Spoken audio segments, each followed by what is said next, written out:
ರಣಬಿಸಿಲಿಗೆ ಜಿಲ್ಲೆಯಲ್ಲೂ ಜನ ಹೈರಾಣಾಗಿದ್ದಾರೆ.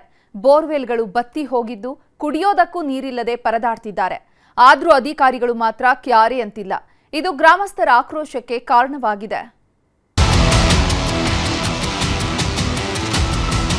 ಇನ್ನು ಬೇಸಿಗೆಯಲ್ಲಿ ಸಿಗ್ತಾ ಇಲ್ಲ ನೀರಿಗಾಗಿ ಜಾಗರಣೆ ಮಾಡುವ ಸ್ಥಿತಿ, ನೀರಿಗಾಗಿ ಹಾಹಾಕಾರ.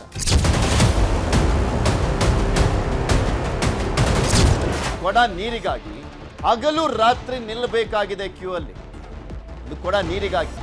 ನೀರು ಬೇಕು ಅಂದ್ರೆ ನಿದ್ದೆ ಬಿಟ್ಟು ಜಾಗರಣೆ ಮಾಡಬೇಕು ಪಾಪ ಈ ಭಾಗದ ಜನ.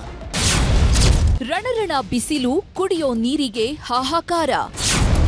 ಬತ್ತಿದ ಬೋರ್ವೆಲ್ಗಳು, ಕಂಗಾಲಾದ ಗ್ರಾಮಸ್ಥರು. ಬೇಸಿಗೆ ಕಾಲ ಶುರುವಾಗಿದ್ದೇ ಆಗಿದ್ದು ರಣರಣ ಬಿಸಿಲು ನೆತ್ತಿ ಸುಡ್ತಿದೆ. ಒಂದ್ ಕಡೆ ಶೆಕೆ, ಮತ್ತೊಂದ್ ಕಡೆ ಹಬೆ. ಸೂರ್ಯನ ತಾಪಕ್ಕೆ ಜನರು ಅಕ್ಷರಶಃ ನಲುಗಿ ಹೋಗಿದ್ದಾರೆ. ಅದರಲ್ಲೂ ಬೇಸಿಗೆ ಕಾಲದಲ್ಲಿ ನೀರಿನ ಹಾಹಾಕಾರ ಅಂತೂ ತಪ್ಪಿದ್ದಲ್ಲ. ಸುಡೋ ಬಿಸಿಲಿಗೆ ಭೂಮಿ ಕಾದ ಕಾವಲಿಯಂತಾಗಿ ಅಂತರ್ಜಲ ಮಟ್ಟ ಕುಸಿಯುತ್ತೆ. ಕೆರೆ ಕಟ್ಟೆಗಳೆಲ್ಲ ಬತ್ತಿ ಹೋಗ್ತಿವೆ.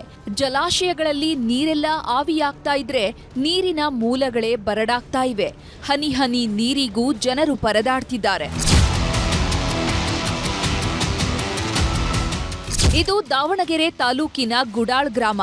500ಕ್ಕೂ ಹೆಚ್ಚು ಮನೆಗಳು, 1500 ಜನಸಂಖ್ಯೆ ಉಳ್ಳ ಊರು. ಆದ್ರೆ ಇಲ್ಲಿನ ಜನರ ಗೋಳಾಟ ಮಾತ್ರ ಯಾರೂ ಕೇಳೋರಿಲ್ಲ. ಬಿಸಿಲಿನ ಝಳಕ್ಕೆ ಕುಡಿಯೋ ನೀರಿಲ್ಲದೆ ಒದ್ದಾಡ್ತಿದ್ದಾರೆ. ಹಗಲೆಲ್ಲ ಕೂಲಿ ಮಾಡ್ಕೊಂಡು ಬಂದವರು ರಾತ್ರಿಯೆಲ್ಲ ನೀರಿಗಾಗಿ ಕಾಯೋ ದುಸ್ಥಿತಿ ಬಂದಿದೆ. ಪ್ರತಿ ಮನೆಗೊಂದು ನೀರಿನ ಗಾಡಿ ಮಾತ್ರ ಸಿಗ್ತಿದೆ. ಅಲ್ಲದೆ ಒಂದು ಕ್ಯಾನ್ ಕುಡಿಯುವ ನೀರಿಗೆ 15ರಿಂದ 20 ರೂಪಾಯಿ ಕೊಡಬೇಕಾಗಿದೆ. ಗ್ರಾಮದಲ್ಲಿ ಒಟ್ಟು 4 ಬೋರ್ವೆಲ್ಗಳಿದ್ರೂ ಪ್ರಯೋಜನ ಇಲ್ಲ. ಯಾಕಂದ್ರೆ 3 ಬೋರ್ವೆಲ್ಗಳು ಸಂಪೂರ್ಣವಾಗಿ ಬತ್ತಿ ಹೋಗಿವೆ.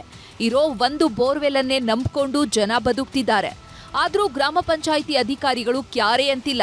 ಹೀಗಾಗಿ ಗ್ರಾಮಸ್ಥರು ಆಕ್ರೋಶ ಹೊರಹಾಕ್ತಿದ್ದಾರೆ. ನಮಗೆ ನೀರಿಲ್ರಿ, ನಮಗೆ ಕರೆಂಟು ಬೆಳಗ್ಗೆ ಹೋಗ್ತಾವು, ಈಗ ಸಾಯಂಕಾಲ ಬರ್ತಾವು, ರಾತ್ರಿ ಬರ್ತಾವು. ಒಮ್ಮೆ ಬಿಟ್ರೆ ಒಮ್ಮೆ ಸಿಕ್ಕರೆ ನೀರು ಇನ್ನೊಮ್ಮೆ ಸಿಗಲ್ಲ. ಕುಡಿಯೋಕ್ಕೂ ನೀರಿಲ್ಲ, ಅಧ್ವಾನಾಗ್ಯಾವು. ಭಾರಿ ಫಜಿತ. ನಮಗೂ ದೊಡ್ಡವ್ರು ಏನಾರ ನಮಗೆ ಸಹಾಯ ಮಾಡ್ಬೇಕು ನೀರಿಗೆ. ಕುಡಿಯೋಕೆ ಬೇರೆ ಊರಿಗೆ ಹೋಗಿಲ್ಲಿದ್ರೆ ಬೇರೆ ಊರದ್ದ ತರ್ತಾರ್ರಿ. ಅಲ್ಲಿ 20 ರೂಪಾಯಿ ಬಾಟ್ಲಿ ತಗೋತಾರೆ. 15-20 ರೂಪಾಯಿ ಒಂದು ಕ್ಯಾನ್. ಇನ್ನು ಗುಡಾಳ್ ಗ್ರಾಮದಲ್ಲಿ ಕುಡಿಯೋ ನೀರಿಗಾಗಿ ಜನರು ಪಡ್ತಿರುವಂತಹ ಸಂಕಷ್ಟದ ಬಗ್ಗೆ ನಿಮ್ಮ ನ್ಯೂಸ್ 18 ಎಳೆಯಾಗಿ ಸುದ್ದಿ ಬಿತ್ತರಿಸಿತ್ತು. ವರದಿಗೆ ಸ್ಪಂದಿಸಿದ ಮಾಯಕೊಂಡ ಶಾಸಕ ಬಸವಂತಪ್ಪ ಕೂಡಲೇ ನೀರಿನ ಸಮಸ್ಯೆ ಬಗೆಹರಿಸೋ ಭರವಸೆ ಕೊಟ್ರು. ಸಿಇಒರ್ನ ಕಳಿಸಿ ಕೊಟ್ಟಿದ್ವಿ. ಅಲ್ಲಿ ಹೋಗಿ ಅವ್ರು ಭೇಟಿ ಮಾಡಿ ಸ್ಥಳ ಗ್ರಾಮದಲ್ಲಿ ಅಲ್ಲಿ ಏನೋ ಸಮಸ್ಯೆ ಐತೆ ಅಂದ್ರೆ ನೋಡಿದ ಮೇಲೆ ಅಲ್ಲಿ ಭಾಳ ಗಂಭೀರವಾಗಿ ನೀರಿನ ಸಮಸ್ಯೆ ಐತೆ ಗೊತ್ತಾಗ್ತದೆ. ಅಲ್ಲಿ ಆ ಕೂಡಲೇ ರೀಬೋರ್ ಮಾಡಕ್ಕೆ ಹೇಳಿದ್ವಿ. ಈಗ ಮತ್ತೆ ಅಲ್ಲಿ ಪಾಯಿಂಟ್ ಮಾಡಕ್ಕೆ ಹೇಳಿದ್ವಿ. ಇವತ್ತು ಹೊಸ ಬೋರ್ ಪಾಯಿಂಟ್ ಮಾಡಿ ಅಲ್ಲಿ ಎಲ್ಲಿ ನೀರು ಬೀಳ್ತತೆ. ಈಗೆಲ್ಲ ಬೇಸಿಗೆ ಎಲ್ಲ ಭೂಮಿ ಮೇಲೆ ಸ್ವಲ್ಪ ನೀರಿನ ಅಂಶ ಕಡಿಮೆ ಇರೋದ್ರಿಂದ ಸ್ವಲ್ಪ ನೀರು ಆ ಕಡೆ ಬೀಳ್ತದೆ ಚೆನ್ನಾಗಿ ಅಂತ ನೋಡ್ಕೊಂಡು ಆ ಕಡೆ ಮಾಡಿ ಬೋರ್ ಹಾಕಕ್ಕೆ ಈಗಾಗಲೇ ಸೂಚನೆ ಕೊಟ್ಟಿದ್ರು. ಖಾಸಗಿ ಬೋರ್ನ ಅವ್ರ ಹತ್ರ ಇದು ಮಾಡಿಕೊಂಡು ಅದಕ್ಕೆ ಏನು ಬರ್ತಕ್ಕಂಥ ವೆಚ್ಚವನ್ನು ಭರಿಸಿ ಅದನ್ನು ಸದ್ಯ ತಾತ್ಕಾಲಿಕ ಮಾಡ್ತಕ್ಕಂಥ ವ್ಯವಸ್ಥೆ ಮಾಡಿದ್ರು. ಅದಾಗ್ಲಿಲ್ಲ ಅಂದ್ರೆ ಪಕ್ಕದ ಊರಿಂದ ಟ್ಯಾಂಕರ್ ಮುಖಾಂತರ ಅವರಿಗೆ ಕೊಡುವಂತ ವ್ಯವಸ್ಥೆನ ಈಗ ನಾನು ಕ್ರಮ ಕೈಗೊಳ್ಳಕ್ಕೆ ಸೂಚನೆ ಕೊಡ್ತಾರೆ ಸರ್. ಅದಕ್ಕೆ ಬಿಸಿಲಿನ ಬೇಗೆ ಹೆಚ್ಚಾಗ್ತಿದ್ದಂತೆ ರಾಜ್ಯದ ಮೂಲೆ ಮೂಲೆಯಲ್ಲೂ ನೀರಿನ ಕಂಟಕ ಎದುರಾಗಿದೆ. ಸಿಎಂ ತವರು ಜಿಲ್ಲೆ ಮೈಸೂರಿನ ಹುಣಸೂರು ತಾಲೂಕಿನ ಸಿಂಗರಮಾರನಹಳ್ಳಿಯಲ್ಲೂ ನೀರಿಗಾಗಿ ಟ್ಯಾಂಕರ್ ಮೊರೆ ಹೋಗಿದ್ದಾರೆ. ಗ್ರಾಮಕ್ಕೆ ನೀರಿನ ಸಂಪರ್ಕ ಕಲ್ಪಿಸುವಂತಹ ಪೈಪ್ಲೈನ್ ದುಸ್ಥಿತಿ ಮಾಡಿಸಿಲ್ಲ. ಹೀಗಾಗಿ ಗ್ರಾಮಕ್ಕೆ ಶುದ್ಧ ಕುಡಿಯುವ ನೀರು ಪೂರೈಕೆ ಆಗ್ತಾ ಇಲ್ಲ. ಇದರಿಂದ ಟ್ಯಾಂಕರ್ ಮೂಲಕ ಗ್ರಾಮಕ್ಕೆ ಕುಡಿಯೋ ನೀರು ಪೂರೈಕೆ ಮಾಡ್ತಾ ಇದ್ದು ನಿರ್ಲಕ್ಷ್ಯ ತೋರಿದ ಅಧಿಕಾರಿಗಳ ವಿರುದ್ಧ ಗ್ರಾಮಸ್ಥರು ಅಸಮಾಧಾನ ಹೊರಹಾಕಿದ್ದಾರೆ.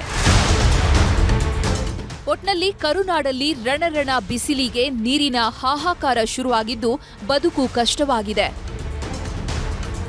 ದಾವಣಗೆರೆಯಿಂದ ಸಂಜಯ್ ಜೊತೆ ಆನಂದ್ ಕೆಎಸ್, ನ್ಯೂಸ್ 18 ಮೈಸೂರು.